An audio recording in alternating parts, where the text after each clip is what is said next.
Hello students, अब हम आ चुके हैं क्वेश्चन नंबर 6 पे 7.2 के। क्वेश्चन 6 हमें क्या कहता है?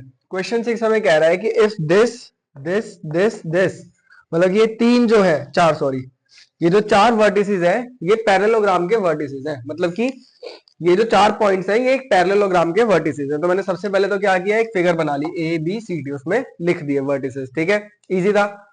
के बाद कह रहे हैं एक्स और वाई की वैल्यू निकाल दो। भाई एक्स और वाई की वैल्यू निकालने के कई तरीके हो सकते थे। यहाँ तो मैं डिस्टेंस फॉर्मुला लगाऊंगा इसमें और इसमें, पर एनी हाउ मैं डिस्टेंस फॉर्मुला भी लगाऊंगा तो एक्स स्क्वायर वाई स्क्वायर बहुत बड़ी कैलकुलेशन बनेगी। ठीक है, अगर मैं इन दोनों का डिस्टेंस निकाल के इक्वेट करूंगा, फिर इन दोनों का डिस्टेंस निकाल के इक्वेट करूंगा, इतना बड़ा क्वेश्चन हो जाएगा।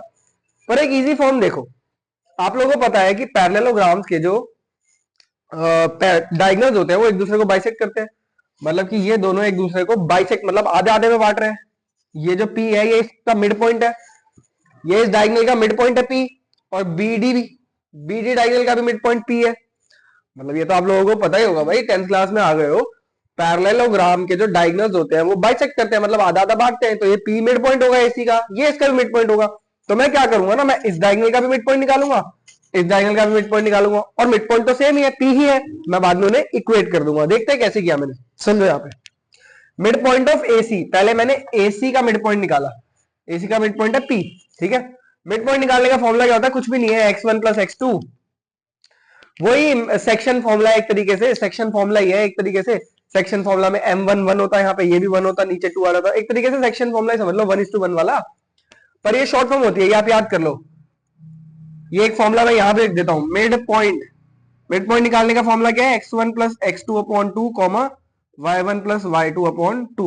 ये फॉर्मूला है हमारा मिड पॉइंट निकालने का। ठीक है, याद कर लो, इसे देख लो, शॉर्ट में कर लेना अगली बार से। अब बढ़ते हैं आगे। तो यहाँ पे हमें दिया हुआ है x1 मैंने ये वाला यूज किया इस बार, और x2 ये यूज किया, दोनों पुट कर दिए। y1 ये यूज किया, y2 ये यूज किया, पुट कर दिए, सॉल्व करा। ये मेरे कोऑर्डिनेट्स निकल गए, p के कोऑर्डिनेट्स निकल गए, जिसमें x की वैल्यू नहीं पता हमें, कोई बात नहीं, निकाल लेंगे अभी। सिमिलरली BD में भी मैंने ऐसे ही किया, BD में भी यही फॉर्मूला लगाया। इस बार x1 इसे ले लिया, x2 इसे ले लिया।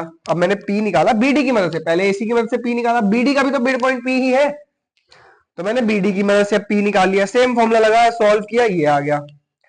अब देखो यहाँ पे ये भी P, ये भी P, दोनों सेम है, तो इक्वेट कर देंगे हम इक्वेशन 1 और इक्वेशन 2 को। कैसे इक्वेट कर देंगे?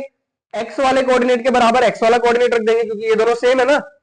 y वाले कोऑर्डिनेट के बराबर y वाला कोऑर्डिनेट रख देंगे, क्यों? क्योंकि y वाले कोऑर्डिनेट्स भी सेम होंगे, सेम ही तो पॉइंट है।